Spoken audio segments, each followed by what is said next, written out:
এখন আর পুলিশ বলে কিছু নাই, এটা হলো পুলিশি দল। আগে ছিল পুলিশি লীগ, ওইটার লীগের শব্দের জায়গায় হলো দল বসিয়েছে। আর কি কিছু বলার আছে? কি বলবো, আমার যদি এই অবস্থা হয়, আপনি কালকে আপনার একটা প্রবলেম হোক, থানা মামলা করতে আসেন, মামলা হবে না। ধরেন একটা নারী যদি নির্যাতিত হয় রাস্তায়, সে আইসে তো আমার মতন 6-7 ঘন্টা বসে থাকতে পারবে না। এবং এই যে মামলার সিস্টেমটাই হলো পরিবর্তন করতে হবে। এটা যে সিস্টেম, এটা খুবই একটা ওল্ড মডেল। পুলিশ এখানে দলীয় কনফার্মেশন আশা করে, সেটাও মামলাটা নিবে, তারপরে হলো দেখবে এটা ভ্যালিডিটি আছে নাকি নাই, ইনভেস্টিগেশন করবে। ইনভেস্টিগেশনের পরে যেটা ট্রুথ, সেটাতে সেই হলো তার রিপোর্ট জমা দিবে। পুলিশ মামলা নিতে ইচ্ছুক না, কারণ এখানে হলো বিএনপির আছে আর এখন বিএনপি আর পুলিশ তো একাকার, হামলার সময় একাকার ছিল। এখন আর পুলিশ বলে কিছু নাই, এটা হলো পুলিশি দল। আগে ছিল পুলিশি লীগ, ওইটার লীগের শব্দের জায়গায় হলো দল বসিয়েছে।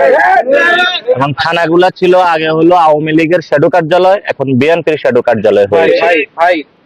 তা আমরা এই ব্যবস্থাটার আসলে পরিবর্তন চাই। আমি আমার জন্য শুধু বসি নাই, আমি চাই বাংলাদেশের সবগুলো থানা পরিবর্তন হোক।